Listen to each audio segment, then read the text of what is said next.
Alrighty. Hey Noah, thumbs up if you can hear me. Cheers very much for adjusting with the time and everything.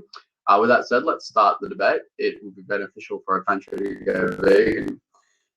So I suppose the first thing is probably contextualizing how this is likely to happen. This to me strikes me as kind of like a values debate. It's just like, if a country did this, would it be good or bad? I don't really think there's going to be much, in terms of how will it be possible. I'm just going to assume that maybe, for example, everyone was like, there was another god or the second coming or something, and he said, and it shall be that everyone will be vegan, and then the supply chains and the economics, followed as they usually do. But with that said, I'm going to assess beneficial under 3 criteria, but I'd be interested to see if you disagree. Basically, I'm going to argue that it will be beneficial for the planet, it will be beneficial for us, and it will be beneficial for the animals. And so with that said, I'll just jump straight into my first one, which is the planet. So underpinning a lot of these points is actually a bit of an understanding of how economically efficient it is in terms of resources to get animals to produce food as opposed to things like grains and plants. And the main thing I want to get across here is that when, for example, food aid goes to countries without very many resources, they feed them on vegan diets. And why do they do that? They do that because it's cheapest and most resource efficient. Think of how many paddocks of land it takes to feed a herd of cows, for example. Well, sure, you need the paddock for the cow, but then you also need the paddock for the cow feed. So you actually are growing resources just to put them into the cow.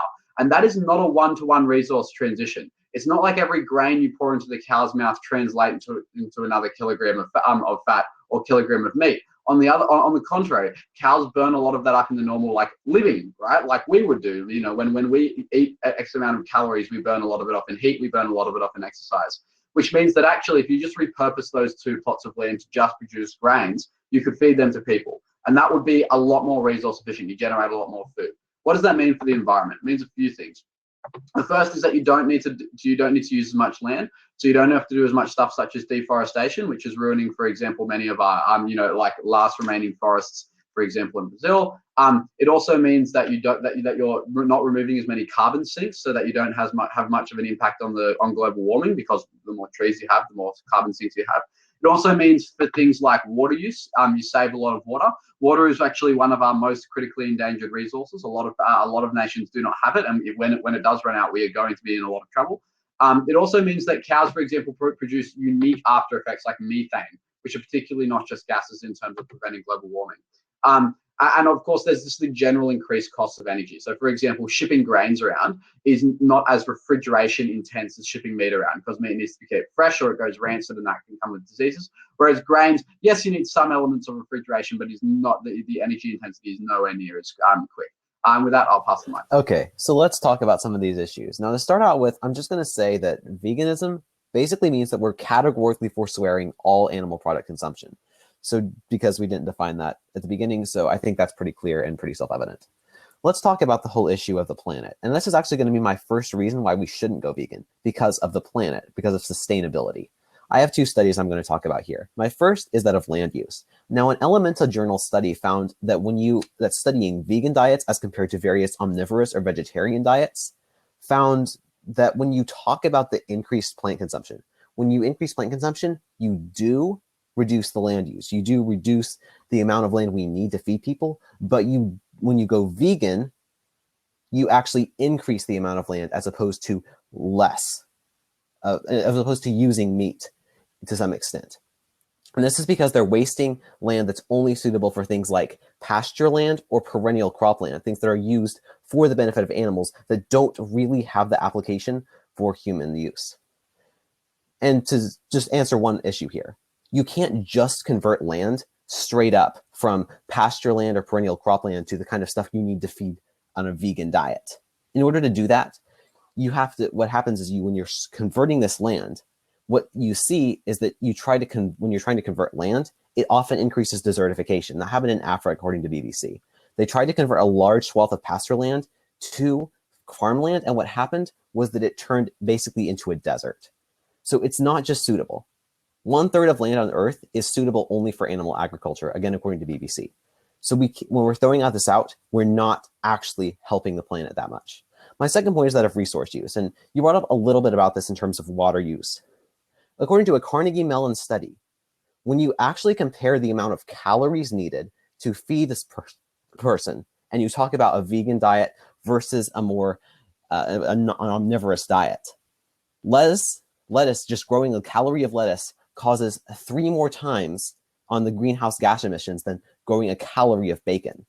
And they found that if vegan diets were to be implemented, basically if we had more plant consumption, what would happen is that we'd be wasting 38% more energy, 10% more water, and 6% more greenhouse gases than otherwise. Now I'm going to bring up a little bit later on, basically what I think we should do instead of having a vegan diet. And that's basically following the WHO, the World Health Organization guidelines for food. They'll actually have a lot of the same beneficial effects without avoiding these things like the concerns about sustainability and some of the other concerns I'm going to bring up. With that, I'm going to pass the mic back. Oh, wait, something's funny happening. Oh, there we go. Okay, so the first thing is that at the moment, many of your responses only represent to authority because you haven't provided any of the logic behind anything. So for example, let me untangle what I can. You've said that the increases land use because of wasted land. This doesn't actually make any sense if you think about it. If the land has been wasted, that just means that I'm going to do the work for you. I think what you meant to say is because you've got a whole lot of wasted land which cannot be repurposed, it means that you have to then expand into other lands in order to repurpose it for the increased demand on vegetables.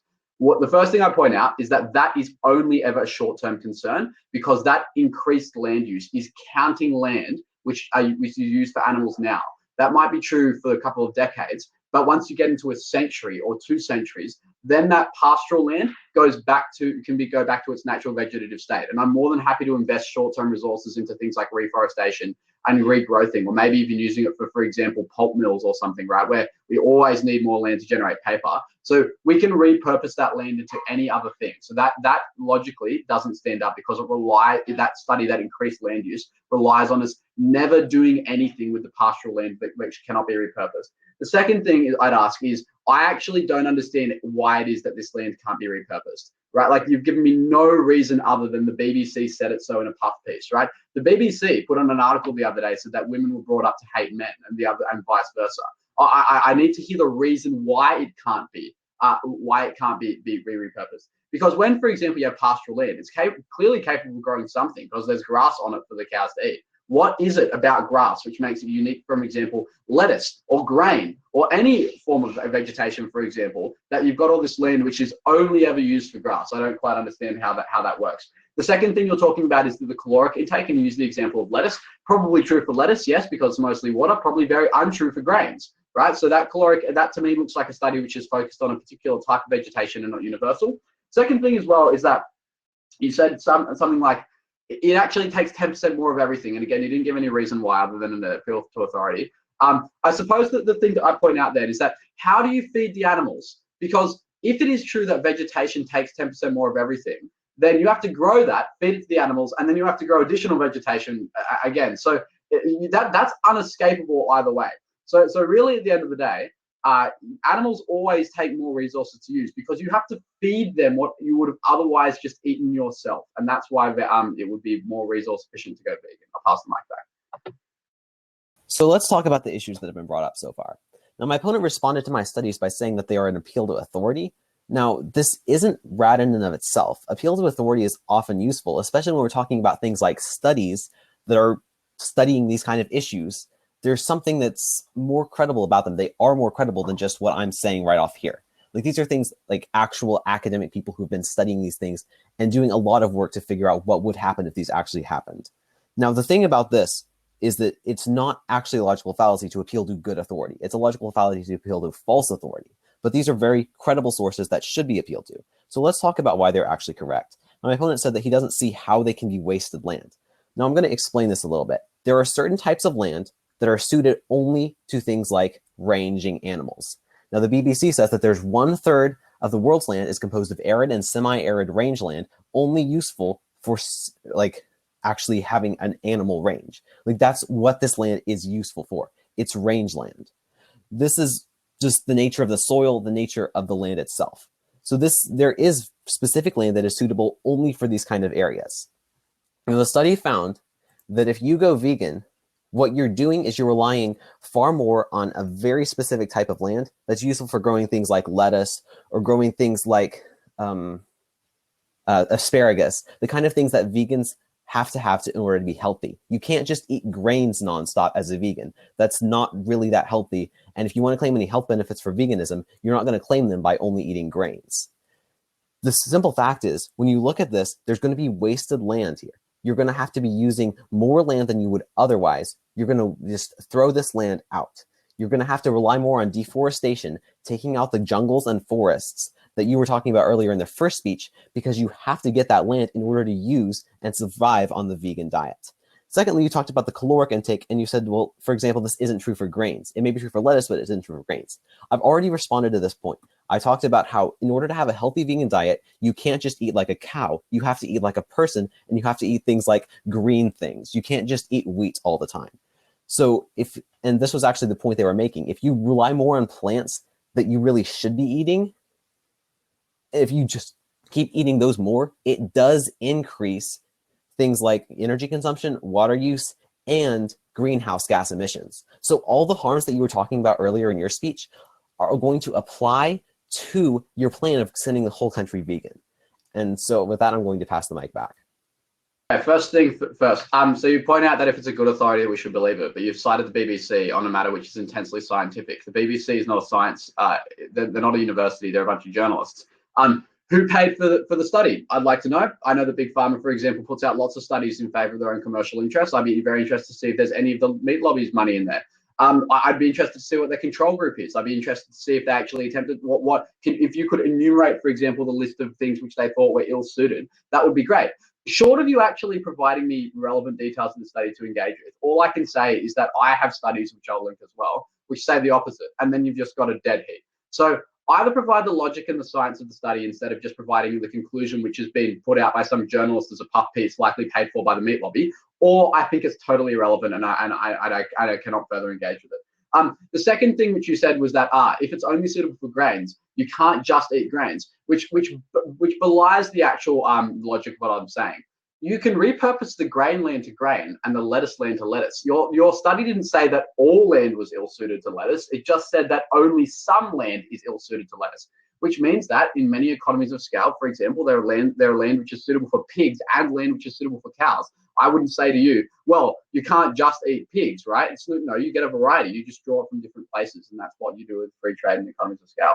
So the next thing I'll talk about is why it's good for us. So the first thing I'd like to say is that, I mean, this is kind of contingent. Actually, first thing I'll point out is that many elements of why it's more resource efficient, for example, things like refrigeration and methane, have not been engaged with. So it's actually possible for me to lose this land use top point and still win, because the amount of energy which it takes to refrigerate meat is so drastically more intense than it is to refrigerate vegetables, particularly grains. But secondly, why it's good for us. Okay, I think the first thing here is that the cost will go down. The fact that vegan diets are even remotely price competitive at the moment, despite being a tiny minority of the market, shows that if they were given, for example, the same economies of scale, the same efficiencies, the same amount of discounts you get when you mass produce things, would drive the cost down. And that is why, for example, which you didn't respond to before, which is why when they do food aid, right, in areas which are food scarce, they use vegan diets, because it is by and far away the cheapest way to do it. Imagine passing those savings on to all of the poorest people in countries like America and Australia. Reducing the food bill is the sort of bill which you can't avoid. It reduces the amount of money which they have to spend every day on the essentials and frees up more money to help the economy in other ways by spending it, by spending on other essentials, or by spending it on luxury goods, which in turn creates economies of scale and helps the Keynesian economy flow. Second thing I'd point out as well is that the cost to people is reduced because you yourself don't need to spend as much energy on things like refrigeration. So your electricity bill goes down because you're not constantly refrigerating meat all of the time. And so at that point, it is now not just representing a saving for the planet, but it's also representing a saving for individuals, particularly impacting the poorest individuals, who I would argue have the most room for improvement. Okay, so let's talk about the whole argument about the whole authority issue. Now, my opponent says that the BBC is not a credible source, and that we have to have like the understanding behind who funded these studies, what was the control group. Yeah, so my response to this whole argument is, if we don't need me to say, these are all the studies, these are all the people who've donated money to Carnegie Mellon University, these are actual credible studies, my opponent has to provide a reason why they're not credible. We recognize that things like Elements Journal or Carnegie Mellon are credible. And if my opponent wants to disagree that they are, he needs to give you a reason why. So the BBC is a bunch of journalists, but what they're talking about here are basic scientific facts. Things like there's a lot of the world is composed of arid and semi-arid rangeland. That's not something that they're going to lie about, I don't believe. And then he said that we can use the land for this whole, we can use this land, we can use grains and all that. Yeah, but the point I'm making here is that you can't create a healthy vegan diet on just grains. You can't just eat pizza nonstop as a vegan, and that's not going to take care of you. You actually have to eat these different types of land. In order to have a healthy vegan diet, you have to do something a little bit different than eat what a cow eats. And so when we look at the studies that I provided, we show we're going to waste land, perhaps increase deforestation, and the caloric intake, the study, when we look at that angle, what we see is that we're going to have more water use, more energy use, and more greenhouse gas emissions on a vegan diet than otherwise. Let's now talk about a second point, which is that of the whole idea of it's good for us. Now I'm going to respond with basically an overarching argument about the health of the vegan diet. And basically here the problem is vegan diets are inherently deficient in a number of areas. Here are some of them. They're inherently deficient in B12. 92% of vegans are deficient in this very important mineral. You can't get it from a vegan diet besides a couple of plants or taking a supplement. And that's something that's critical for our life. 92% of vegans are deficient, as I said. There are certain amino acids that you can only get from animal products. There's creatine, which causes muscle and brain problems when it's absent, and carcinogen, which is critical for human function and prevents aging. The only way to get these things in the vegan diet is to go to very specific types of plants or to take a supplement for them. And this is going to cost a lot more. That's why a study found that 2,000 pounds more are spent by vegans per year than by other people, because they have to spend a lot more money to get what they need. And that's not something that everyone can afford. So what you're basically talking about here is condemning people to inherent deficiencies in their health when you actually require them to, when you say that we're all going to go on a vegan diet. That's a big problem, and it's not good for us. Okay, I'll go from the bottom to the top. First thing, it's the position of the American Dietetics Association that actually the vegan diets are sufficient, and then in some cases cause health benefits. So if you want to, cite credible sources, there's one. But also on actually the specifics, many of the animals which people eat also don't contain these minerals. They're actually put in artificially. For example, we know that animals are largely pumped full of hormones in order to increase their their health quality. So it's just a matter of where you want to get the supplements from. Would you rather the supplements be fed to the animals in the form of hormones so that their meat is artificially more rich in nutrients, or just take the supplements yourself? I don't mind, to be honest. The only real reason you've given as to why supplements might be bad is the fact that they're artificial and they cost a lot. But they only cost a lot because there's not a huge market demand for them at the moment. Think of something like fish oil, which is now really, really cheap if you think about it, right? Because tons of people take it. And that's the reason, is that when you've got a small consumer base and you need your profit margins to reflect, for example, the supply costs, then you need to artificially increase the price to the consumer. When it's it, then you can generate more efficiencies, right? That's why, for example, McDonald's is so cheap, because so many people buy it. You can undercut a lot of those supply chain costs and artificially lower the cost of the consumers. Things like increased competition as well become a thing, because when you've got an increased market share, so when there's an increased market base, other companies can get in and they can drive the cost down. So the cost being high at the moment is not a feature of the supplements themselves. It's a feature of the fact that not many people take them. But even then, Chemist Warehouse, for example, in Australia, is doing a real good job of driving those costs down. And once there's increased demand for them, those costs will go even further. Second thing is on the land. Look, I've got a study here, which is from the World Bank, which is also a credible source about the causes of deforestation. And they say that actually it's a lot to do with animals. So we can throw studies at each other, or we can get to the logic of the study, which is what I'm asking you. I provided the logic of my study, right? Which is animals need to be fed with grains, and then you need another pasture for the animals. So you are artificially doing it. You've only said that the animal one can't be repurposed. That's not wasted land, right? That's just land which could be going to anything else. It could go to housing. You haven't provided any reason why it can grow grass but not anything else. So unless I hear the logic of the study, I can't engage with it, and we'll just have to leave it to the judges of that. Lastly, why it's good for animals. The use of animals at the moment, in order to generate the sorts of cost savings which you yourself are concerned with, have to be thought through absolutely horrific conditions in order to turn into a thing which we can buy on the shelf. Right? Often we have things like battery hens. We have things where animals are slaughtered and in extremely painful ways. And in order to do things like a minimized cost, they have to be kept in incredibly, cooped up shelters, for small animals like battery hens, or for cows, they have to be slaughtered in incredibly inhumane ways. These animals, in many cases, like pigs, are quite intelligent. They feel fear. They know what they're headed for, and ultimately they suffer a very painful death. In the cases of animal products, they continually artificially milked, which, for example, if we were to do that to a human, would be probably abhorrent. At the end of the day, we have an alternative. I think this could be understandable if we have no alternatives, but we do. We could go vegan and save the animal all the time. Okay, let's talk about those issues in the order my opponent brought them up. Now, we said, first of all, that the American Dietetic Association says that it's healthy. I'm not going to disagree with this point, but what the American Dietetic Association says is that basically if you get the right stuff, it's healthy. There's no guarantee you get the right stuff. It's equally vegan to eat nothing but pizza crust and, I don't know, M&Ms, as it is to eat lettuce and asparagus and all that. You have to get the right stuff. And that's where the problem where I'm talking about the inherent deficiencies comes in. So my opponent says that the supplements, that they're going to go down in cost as we get more demand for them. No, they're still going to be expensive. Supplements are inherently going to be expensive. I take a lot of supplements. I know that they're expensive, even though as a meat eater, I'm taking things like B12 right now. The stuff is expensive, even when lots of people are taking it. It's inherently going to cost more when you have to have a supplement to get your food than if you can get it from your food itself. Now, he said that there's no logic on the land use. Now, I'm going to go back to the article that I'm talking about, which is actually the study, the Elementa Journal study. And they said that when they studied the vegan diet against the omnivorous or the vegetarian diets, what they found is that the vegan, that it takes, what they found specifically was that it takes less land or less acres of land to feed each person. So you can feed far more people on far less land with a vegetarian or an omnivorous diet than you can with a vegan diet. And that's the point they were making. It's more efficient on the land use to do this, meaning more sustainable. And the other study I provided that my opponent hasn't really engaged with is the fact that the caloric intake, when you actually take that into account, each calorie for a vegan diet is going to take a lot more than it is going to take for an omnivorous diet.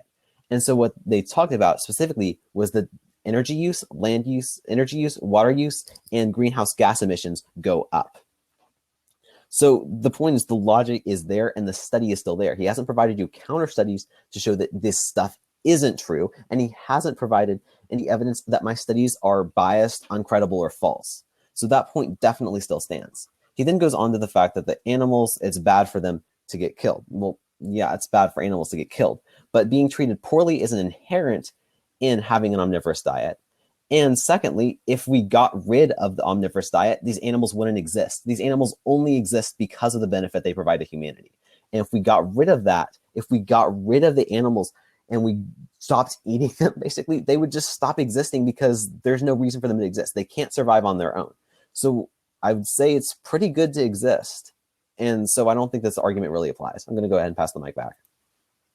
Quickly on the study thing, can you tell me all the people who paid for the study? No, I can't. I don't have time to do that. Okay. If you don't have time to research, for example, who paid for the study, then how can I criticize it when you yourself are so ill-educated on the study which you were using to cite? Here is my guess. I guess that you didn't even read the study. My guess is that you read the abstract, which was a journalist's interpretation of the study, which for a start is reason enough to doubt it by itself. Okay, so we can hurl study names at each other and use, and this is why it is an appeal to authority, because you have not given me any of the details or logic for me to critique of the study. You've just given me a journalist's interpretation of the abstract and perhaps a sprinkling of the conclusion. But even on what you have given me, it doesn't even make sense. At the start of the debate, you said it was because the land can't be repurposed. But now at the end, you're saying that there's something about that the energy is more efficient. How can the energy be more efficient if you have to feed the animals with the plants, which apparently are energy efficient, right? It doesn't make any sense. But there's not the animals, like there's the law, like we can just go to basic physics here. Energy cannot be created or destroyed. That is just a rule. So every bit of the cow isn't making any energy by itself. All of the energy which the cow is intaking came from land, which you said was energy inefficient. So all of those inefficiencies are going to go through the cow anyway. And that's why that point doesn't stand up. I did offer you a counter study. It was from the World Bank. But of course, I also left out details, which is why studies are useless in debates. And that's pretty much where we're going to land with on that one. But you also didn't apply any of the other reasons why it was bad. For example, methane use from cows, which we know definitely uncontroversially does hurt the environment. There is also the material about refrigeration, which you haven't responded to either. The next thing is about cost to people. Right, my argument is that the cost of food will go down for people. Meat is more expensive than vegetables right now. When you get the economies of scale kicking in with the vegetables, those prices will go down even further.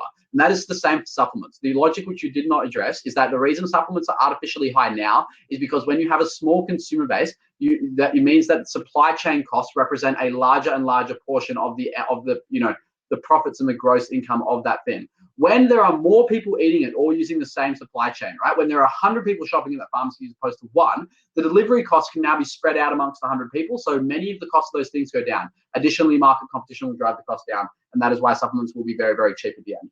The last thing is he said, there's no guarantee that you'll do the vegan diet correctly. That is also true for the omnivorous diet. There are lots of unhealthy people now who do not use the omnivorous diet correctly.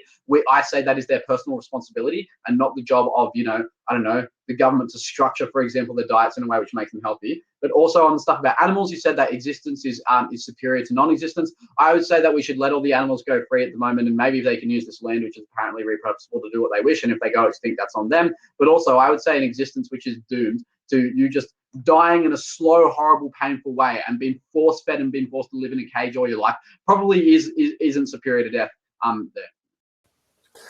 Okay, so next to last speech, we're going to talk about the big issues that have come up so far in this round. First of all, this whole idea that I need to have the names and all the information about the study. That's simply ridiculous. I don't have time to do that. I don't have time to list all the names of the study. I don't have time to read the study, which I have read. It's not something that I can be expected to do. What I can give to you is the conclusion of the study, which is done by a credible organization, by academic researchers who do this basically for a living. So this is something that I think we can trust. And I've given the logic, I've given the explanation behind the study. If my opponent doesn't want to engage with that, that's his fault, not mine. He gave the example of the World Bank study and said, okay, well, I haven't given this information. And so I don't know if my opponent wants to hold that this World Bank study is credible and something we should use, then he can't also argue that I have to provide all this information about the study. And yeah, so the World Bank study, I was just going to say, study something far different. It's not a counter study to the arguments that I've provided. So right now what we have in this whole discussion is the studies I provided showing that it is going to cause waste of land use. It's not going to be as efficient on the land use. And the studies I provided that show that it's going to be water, energy, and greenhouse gas less efficient in those regards. And he hasn't provided any counter study or any logic to disqualify those arguments. So these points definitely still stand. The point I'm making here with regard to the whole argument is that because plant matter is less calorie efficient, it's not as efficient in regard to carrying calories as meat is. It takes more energy, more water, and more greenhouse gas to grow the same amount of calories of lettuce as it does bacon, for instance. So you have to get more of this stuff into it to get the same amount of calories out of it. And that's the point I'm making, that fundamental logic hasn't been addressed. He talked about supplements again and how the cost is going to go down. I have two responses. First, supply is still needed. The simple fact is you can't just say the supply cost is going to be the same right now as it is in the future when there's more demand. You have to get more supply to meet the more demand. So costs are not going to just be magically down. Secondly, it's going to still be more expensive because it's going to be more expensive to buy a bottle of B12 than it is to get the B12 in your actual meat-based diet. That's simply the case. It's going to be more expensive. My opponent hasn't responded to this logic. And thirdly, he talked about how it's going to be best for the animals because their existence is doomed and they're going to suffer and all that. Now, still, first of all, this isn't inherent in the meat-based diet. Secondly, which he hasn't responded to. Secondly, again, these animals wouldn't exist. We all live in existence in which it is doomed to come to an end at some point. I don't think we're all going to say we'd rather die than be alive. Okay, on the planet, obviously you have conflicting studies. At the end of the day, you have to feed all of the animals the inefficient plants anyway, so any inefficiencies in plants are also existent in animals by the nature of the fact that the animals have to be fed. On cost, you have economies of scale. Meat costs more than plants, so you can make up the difference in your supplements, and animals are kept in cages their entire life, so it's bad for them. Okay, well, I'm not going to respond to everything, since it's just going to be me repeating claims like my opponent in his last point. But basically what it is I have the studies, I have provided the logic, and I've provided all the argumentation to show you why the actual stuff he's providing and saying here isn't really the case. The point is I provided the studies and I provided the actual facts here. We need meat. It's going to be best for the planet. It's going to be best for us. The supplements are still going to be more expensive than they would otherwise. And basically, if you believe it's best for what you're looking for is the best for the country and best for the